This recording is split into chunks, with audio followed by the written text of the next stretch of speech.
Pwyllgor, Sicrwydd. Good morning and welcome to the Audit and Assurance Committee. Welcome all to this important meeting, going through the draft accounts. Any apologies for absence? Paul and Ken. Paul, by popular demand, is at the Public Health Wales Audit Committee, and Henry's online and will also be joining the Public Health Wales Audit Committee as well today. It's a popular day for draft accounts in this way. But welcome all anyway. Thank you. Yeah, no problem. Thanks, Helen. Okay, and then declarations of interest. Thank you very much. Moving on to the consent agenda, we have the draft minutes and the action log. Assume everyone's had a chance to read them. Any points of accuracy that anybody wants to raise this point? Yeah, just the one from me. So with regards to the action relating to risk tolerance, we had originally put down that it was considered a board development session in April. As you know, Chair, however, it was actually deferred to the next board development session, given that we wanted to see the results of the Senate election. So we'll just update that. So apologies for that. That's fine. That's fine. Thank you. Okay. Committee's asked to approve the draft minutes of the Audit and Assurance Committee held on the 23rd of April. To approve? Yes. Thank you. And we also have to note the action log from that same meeting. Yes. Thank you very much. Any matters arising on the minutes or action logs that are not on the agenda, anyone wants to pick up on that? No. Thank you very much. Okay, moving on to matters for consideration. Review of the draft accounts. Over to you, Glenn. Thank you. I'll start, but I'm conscious that it's always a pleasure to be able to present the draft accounts, but actually the hard work is done by others, so Martin and the team. So I do need to first of all just say a big thank you to Martin, the team, and everyone involved in actually pulling the accounts together. And it's always one of those sort of time scales that's quite tight, because obviously we want to get the draft accounts produced.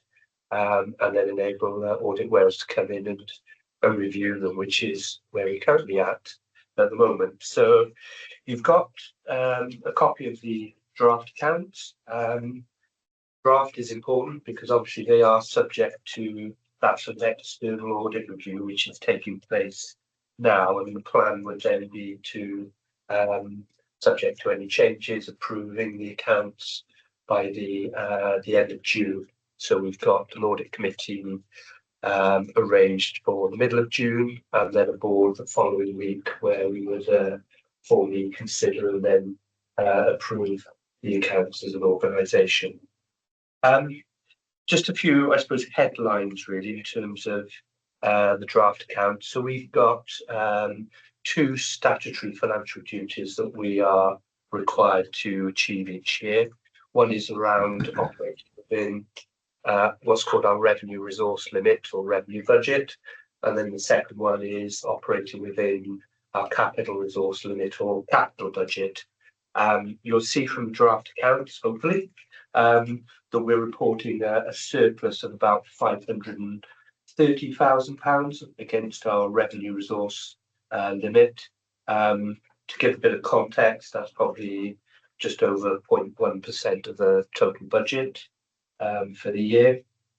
And then in terms of the capital resource limit, we're reporting a surplus of about £58,000 against a budget of £1.7 million. But again, I'm happy to go into a bit more detail in a minute if that's helpful for the audit committee members. We also have what's called an administrative target, which is around paying our invoices to suppliers promptly. So we have a target of paying suppliers within 30 days, and that target's to make sure we pay at least 95% of our suppliers within that 30-day target.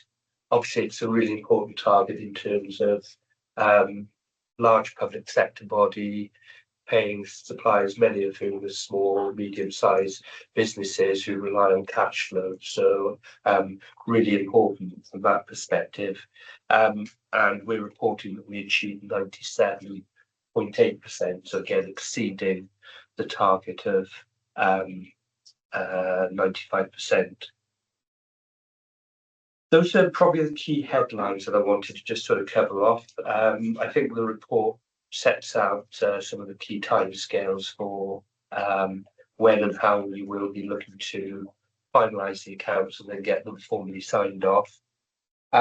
You will obviously know when you read through the accounts, there are movements and comparisons between what we spent in 2024-25 financial year and what we spent last year. And again, I'm happy to go through some of those today. If people have got any specific questions, some of them we may be able to answer today, and some, depending on how detailed the question is, we may need to go away and just look at and then provide you with a separate response. But if I pause there, thank you, Chair. Happy to take any questions. Thanks, Lynn. Any? Yeah, thanks. It's just a strong picture of financial control and compliance. I suppose it was an observation really for me, particularly given the scale of spend and the pressures we're seeing at the moment, is how we strengthen the narrative between financial sort of performance and the impact. I wondered if there was an element of that needed to be weaved in, really, and how we cited forward. So not sort of an observation more when I was reading through it. Yeah, and I think it's probably a case of where and how we do that. To a certain extent, the accounts are fairly standard in format in terms of what information you provide, and we probably need to think about how we do that, maybe through the performance reports, the sort of annual performance report, as well as the annual report that we produce. But I do agree. I think making that connection is really, really important. Because as well as just reporting a financial result, it is important that we're able to say this is how we use the money and this is the impact that it's had.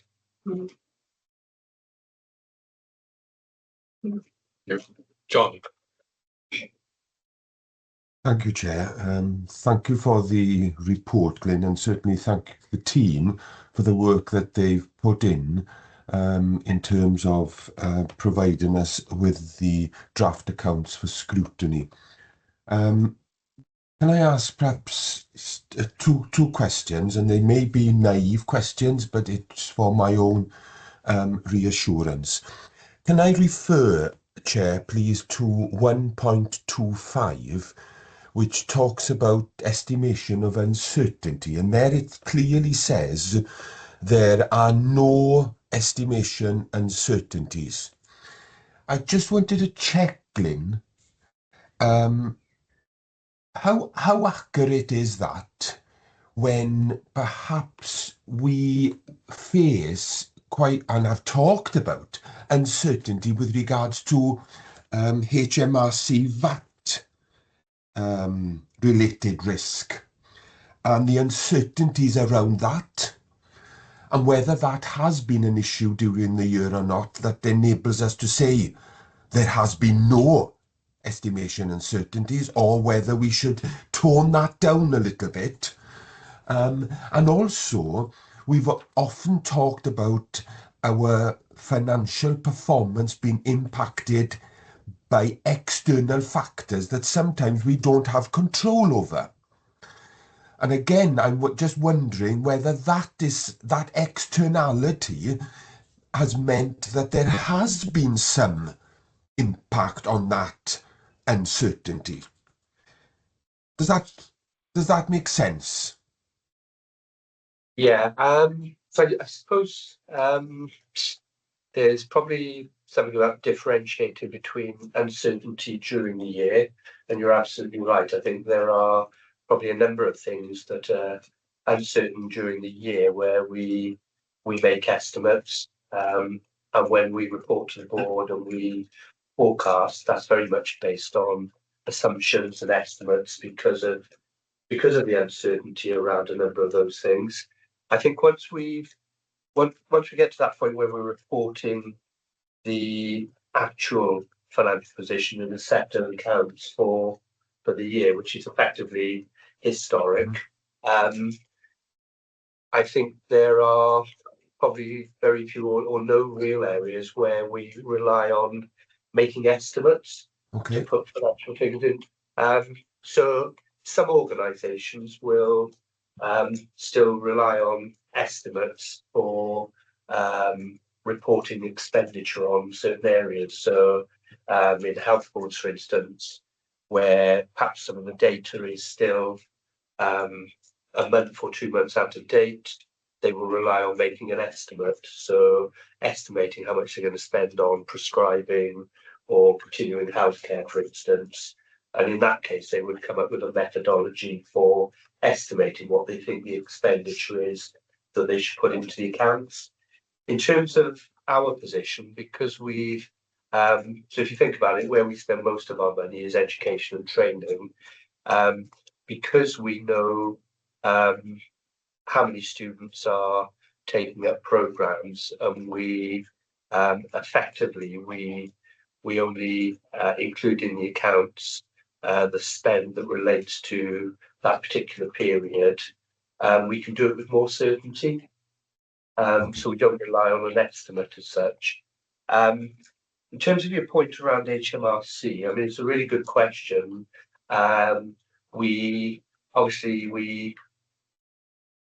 complete things like tax returns, VAT returns to HMRC, and there are occasions where we will perhaps look at certain areas of spend to see whether we treated that correctly for VAT. So in some cases, you can reclaim VAT.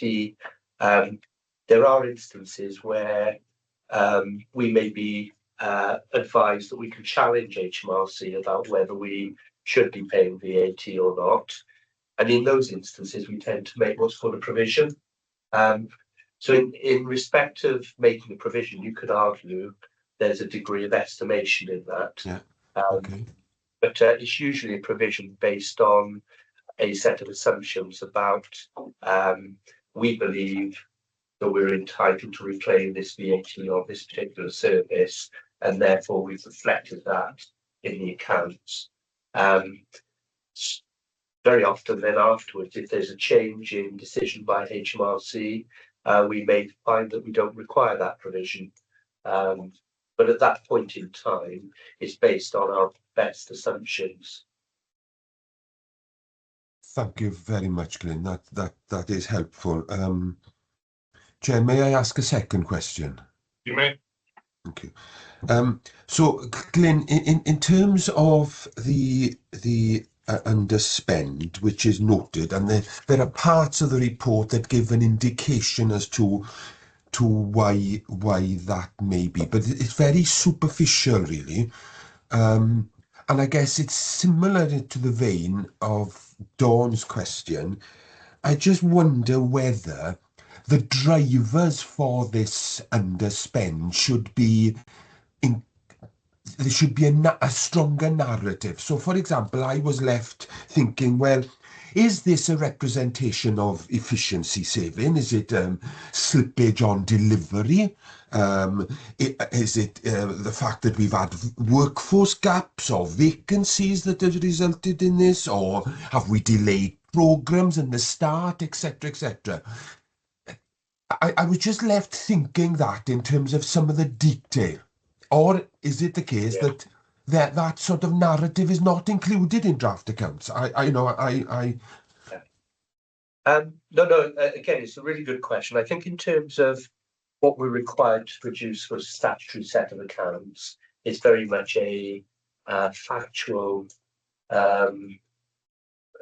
report about what we spent and what income we've received. I think in terms of our covering report, and we could possibly do some of this for the final set of accounts that comes to the audit committee in June, is to give a bit more of a narrative about why. So you're absolutely right, John. I mean, some of the reasons for the underspend being, around about £500,000 we know that towards the end of the year, and some of this was reported to the board back in March, was due to some of our post-registration education training that we fund with health boards and trusts, that health boards and trusts decided not to take that training up, and therefore where the assumption was that they would have spent the money this year. In reality, they didn't, so we've not incurred that expenditure. And we've obviously investigated some of the reasons for that, and we believe that some of that is related to workload pressures, service pressures in health boards. So the ability to release staff to go on training. Some of it may even be tied up in the fact that health boards have perhaps made some difficult decisions about reducing spend on their own training, and in doing so have perhaps it's meant that staff have not been able to undertake training that we fund as well. So as a result of that, towards the end of the year, we were aware that there was an underspend emerging as a result of that. Okay. We also held a provision for potential redundancy costs for some of our staff who are on fixed term contracts, and because we weren't sure about what the funding arrangements were going to be for this new financial year, we weren't in a position to confirm whether we would be able to extend some of those contracts, or potentially some of those staff who are on fixed term contracts would leave at the end of their contract, but would also be entitled to redundancy payments. So I suppose to be prudent, we made a provision that we held for most of the year, and then it probably wasn't until March when we'd had the remit letter and confirmation of our funding for this coming year that we were able to confirm that we were able to extend some of those contracts and therefore avoid any redundancy costs. Yeah. So by doing that, that would improve the financial position as well. So I don't know if that helps, John, but That does help, and we that, can provide that is, some of that. sorry. Oh, sorry, John. And that explains that we as a committee and as a board will be able to read a more detailed account as to the underlying narrative around that. So that's absolutely fine. And I presume, Glyn, as part of that, the financial performance that we're talking about within this report will therefore be linked in a stronger way to things like our organisational risk and our delivery, etc. That narrative will be more included. Yes, Yes, absolutely. that's fine. Thank you very much, Chair. Thanks. Thank you very much. Just picking up on that theme and picking up on Glyn's response. So we're looking at the draft accounts today. We had the government statement last time, we've got remuneration report, there's a performance report going along. Yeah. Now the performance report will have some narrative on financial performance there. Yeah. So that will be in the public domain, the annual report and account per se. And I know from last year, when you bring the final audited accounts, you provide a lot more comprehensive narrative. So that I guess at that point you'll be a bit more on the answering the questions from John and Norman about the performance. So it's just a timeline, because this is a timing issue in some respect. The importance at this point is that the draft accounts, which are fixed structure, have been submitted in the way they are. They're designed to be consolidated by Welsh Government. They're not designed to be user friendly, so sometimes it doesn't give us what we'd like to have from that. But in the round, when it all comes together, we'll pick up on the broader performance aspects of it. Yes, and I think that's an important point, really. And we can probably draw out some examples of where we've seen movements in expenditure which are entirely aligned to what we've been describing during the year, where we've talked about the increase in students taking up a bursary, but we can also describe areas where we know where take up has been lower than expected, that's resulted in lower spend, which is reflected in the accounts as well. So yeah, happy to provide some of that. because I think that then gives a really good narrative to it. Yeah, that'd be helpful. That's good. And in that, it might be helpful for that course then. It's also something that doesn't come through the account, but you sort of have an understanding of the totality of funding that was returned to Welsh Government. Yeah, Because I know over the year you've reported back to it on individual blocks, but in the round when you bring the overall performance, it might be helpful to bring that back on the table. Yeah, no, absolutely right. And again, the way that the accounts are structured, you wouldn't be able to read from that actually we returned funding of £4.75 million last year. Yeah. My only question on the accounts I raised sort of as he was sat in was when I looked at this, all the losses and special payments, and there was sort of a negative, but I think you've partly already explained it in terms of change of the provisions that you do when you do the provision estimates, and they do change all the time, and it's just a reversal coming through in the accounts last year. And it's probably important to say that obviously when we make we fund bursaries for students. In some instances where students don't meet the tie-in conditions, they're required to repay the bursary. So that's reflected in the accounts as well. So it probably appears as either a reduction in spend or income, but actually it's somebody repaying the bursary that they've received. Just to reiterate earlier comments, as somebody who's been a director of finance in the past, I certainly appreciate the input of Martin and the team in terms of developing and completing these draft accounts. It's a schedule of work that's done in a quite short time scale. So really thanks to Martin and the team, but also then the work they'll do now to support Helen in the audit of the accounts over the next few weeks. We are grateful for that input. So as there's no other points, we're asked to note the draft accounts for HFW for the 2025-2026 financial year. Thank you very much. Moving on to the remuneration staff pay report. Yep, back to Glenn. Okay. This one, I think, fairly brief. So again, we're required to produce a remuneration report. Again, this needs to be submitted in a particular format. And again, within a particular deadline. I noted when I read this report again, it needs to be submitted by the 8th of May 2026, not 2025. So we haven't missed the deadline. In case anyone was wondering, so apologies for that error. Again, this report just sets out some analysis around not only remuneration but staffing numbers, and obviously some of the policies that we have as an organisation around remuneration. It also sets out information on some of our workforce data, so looking at things like sickness absence as well, and again allows some comparison between last year and the year before. So again, there's not a lot that I had that I was going to say necessarily around this report. We can obviously we can undertake a bit of an analysis if it's helpful around where some of the movements have been in terms of staff. I guess unlike many NHS bodies, HIW is quite unique in that it employs the general management graduates that are on the general management programme. So of course, when you look at our turnover, when you look at the number of staff that we record in this report, the number of staff joining and leaving during a year, it also includes the fact that you've got a graduate management programme where you'll have a new cohort starting in 1 year, and you'll have an existing cohort that will finish.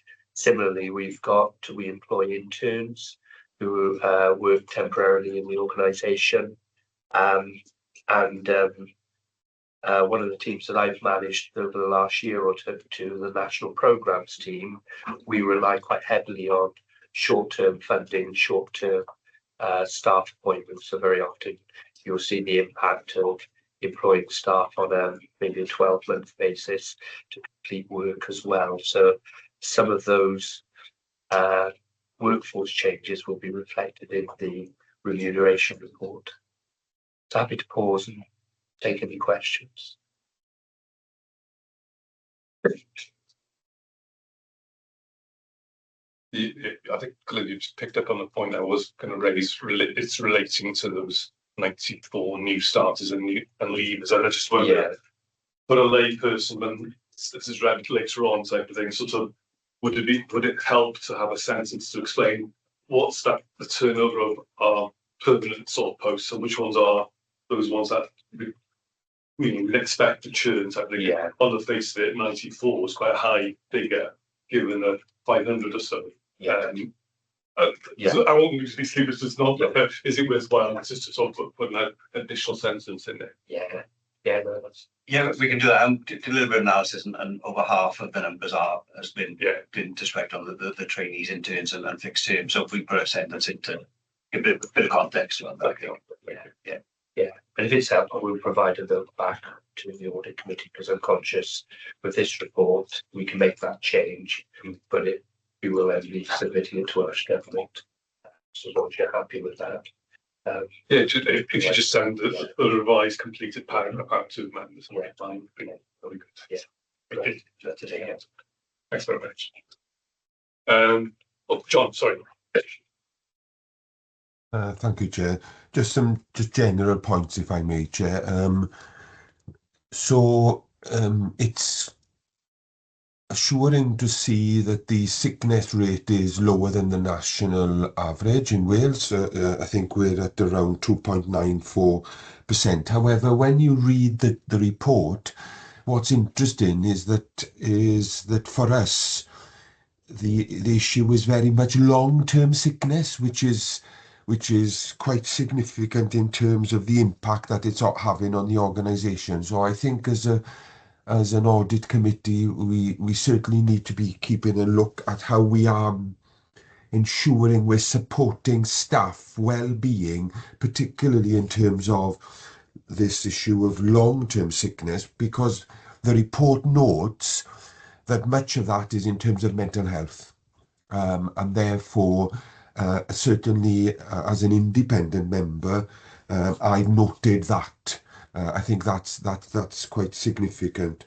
The other point, I'm presuming, Chair, that where the report talks about the hybrid working model, and it describes what that is, at some point we will be evaluating that model in terms of the organisational impact around what does it mean for staff well-being, what does it mean in terms of productivity, etc.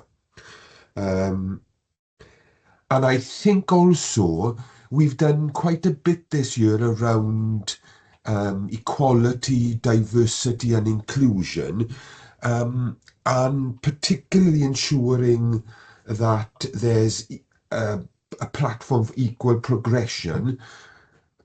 I just wondered whether that could be strengthened in the report. Just a thought.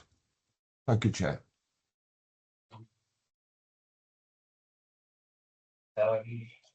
Okay. So yeah, I would concur with your comments around long-term sickness, John. I think it is an area that we would probably want to keep a close eye on. And it should be something that managers are looking at closely during the course of the year. In terms of the hybrid working, I think we're currently in the process of reviewing our operating model, which I know you'll be aware of. And I think in terms of ways of working, that's something we would want to look at, consider, how appropriate that is as part of any new operating model that we agreed. So I think it would be picked up as part of that work, I would suggest. Is it reasonable for us as a committee to ask for that to be considered as on that part of the operating model, so that we've referred it to be, and then we've picked it up from this? Yeah. We'd like it to be looked at side by side. Yeah. As of the second, going back to John's first question, is about the sickness. Yeah. And there is, a valid question about where should we pick that up? Should it be, I'm looking at you really, should it come under, say, board development session discussion on understanding this, or should it come under remuneration? I don't know, it's a broader thing. I think the whole board members would want to have a discussion on, I guess. Yeah. I'll just leave it as a question for you. Yeah, well, you could argue both. I'm leaning towards the board development session, but select myself think about it. Come back to you. If we think it's, Yeah, it's I worth, think we're not we having touched on that in rats as well, that remuneration, maybe sickness.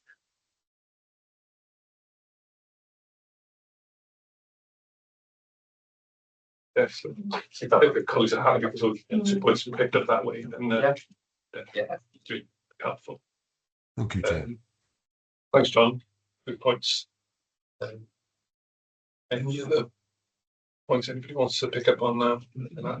Otherwise, members are asked to approve the draft remuneration staff report for submissions to Welsh Government, subject to that minor change on the starts and leaves narrative type of thing. Yeah.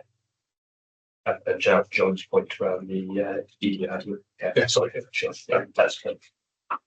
Thank you. Next on the agenda, internal audit, head of internal audit report and opinion 2025-26. Thank you. Okay, so I'm here on behalf of the head of internal audit to present our internal audit annual report for HOW, which covers our opinion for 25-26. The report is fairly lengthy and contains quite a lot of detail, so I'm going to take it as read and just highlight some of the key messages.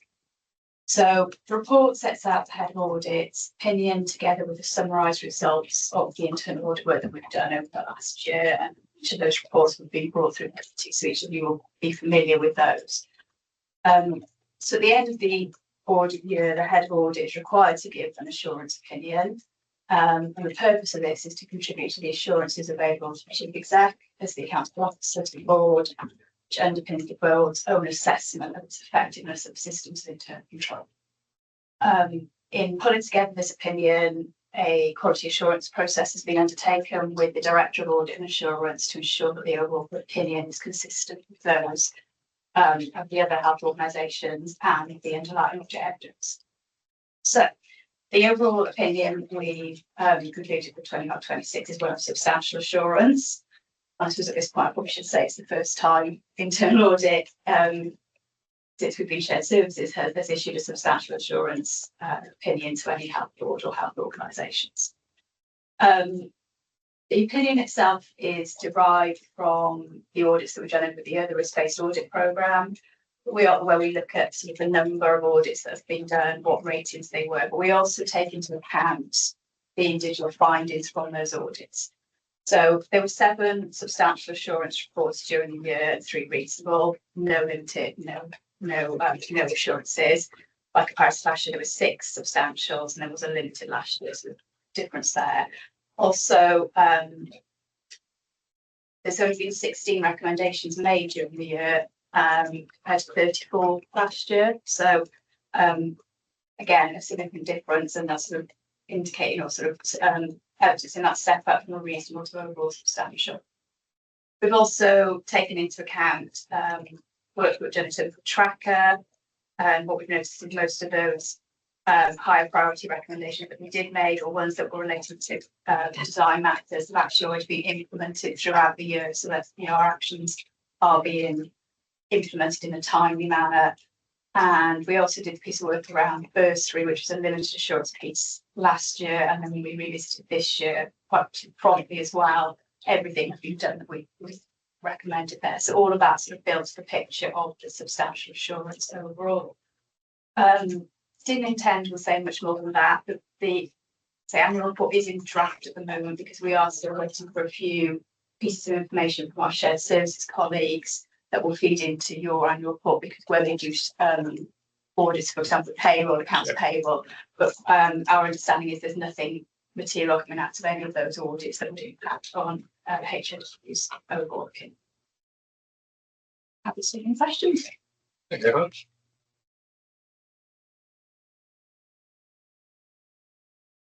John. Thank you, Chair. Thank you very much indeed, colleagues, for this report and for the reports that have been done during the years. I think as a committee, we certainly welcome the report.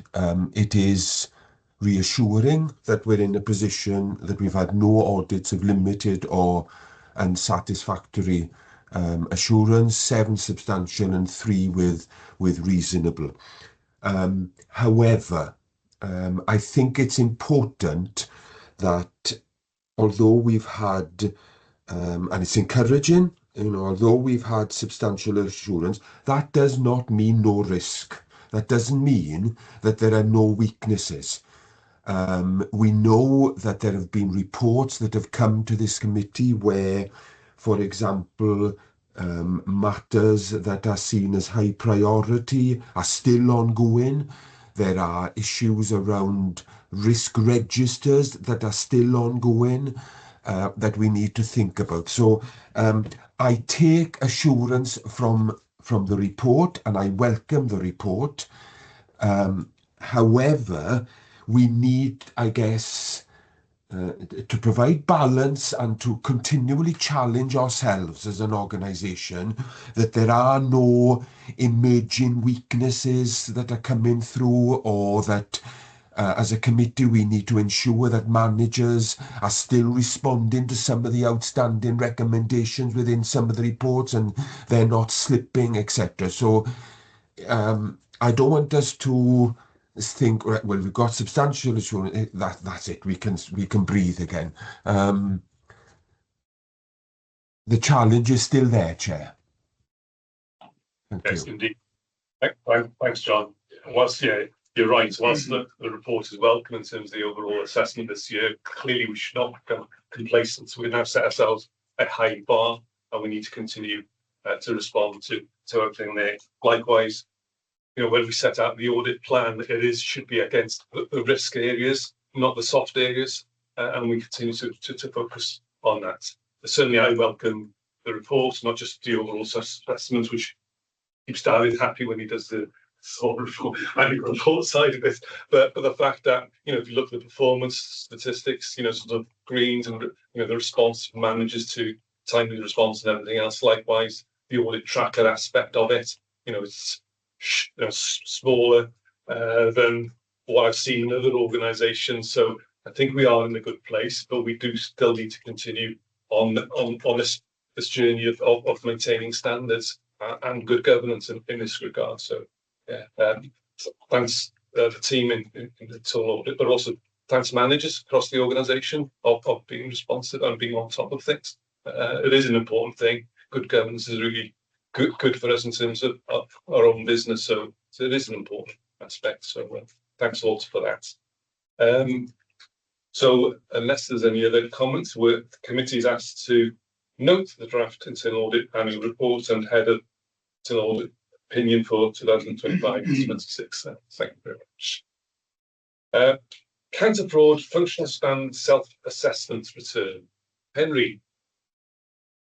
Thank you, Chair. So yeah, this is the draft return for the functional standard self-assessment. So every year we're required as an organisation to assess how we're doing against the government functional standard on counter fraud number 13. So there are 12 standards. In previous years we have kind of put it inside the annual report, but then it just made lots of copying and pasting back and forth, and I thought it seems reasonable to keep it separate and do it that way. So that's what we've done this year. It is the draft. Just to note, we are limited on characters and some things, so there are acronyms in there to try and cut down and save space, because otherwise I can't fit it in there.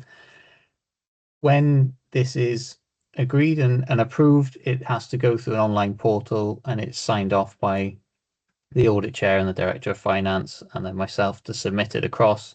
It goes over to the counter fraud authority, who then review everybody's functional return, looks at some trends and figures with that, and they can come and they call it an engagement visit, but essentially an audit to see whether we actually are doing what we put in the self-assessment. So it should be everything that you already know about the work that we've done throughout the year, because we've reported throughout the year everything and just try to amalgamate everything into this this return. I won't go through each one of the 12 standards, but if there are any questions, comments, or anything about any of the responses, please let me know. In total, we've I've put in green for every category at the moment, and that's where I propose we put it in at this time. Thank you, Henry. I've got very minor questions. They are very, very minor, so you might regard it slightly pedantic, but it's just being clear on things. On page 2, on box 1A, there's reference to A&A committee, but we've not. I'd rather have the full name, Audit and Assurance, because I know it's referenced later on. Page 11 of I just wanted to put the query I had. It makes reference to, where is it?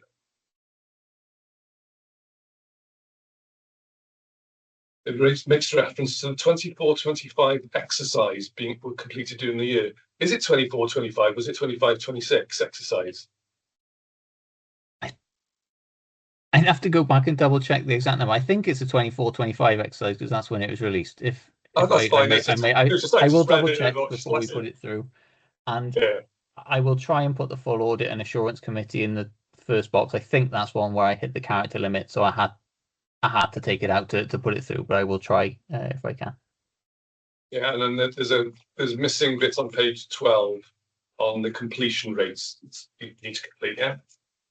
Yes, at the draft time it wasn't there, but it will go in before we put it in. Yeah. Sorry, this one, but just wanted to double check with you beforehand. So, subject to no other comments, members are asked to approve the report for submission. Yeah, thank you. Happy for me to sign then. To sign. Yeah. Thank you very much. Okay, moving on to part 4 of the agenda. For information, nothing. Part 5, close. Any other business? Anything else to pick up today? Well, thank you very much. Date of next meeting. Meeting to be held on Thursday, the 18th of June, by Teams webinar and HW conference room to speak. Thank you very much for your contribution today. Pleased to see you next month. Thank you. Thank you. Yeah.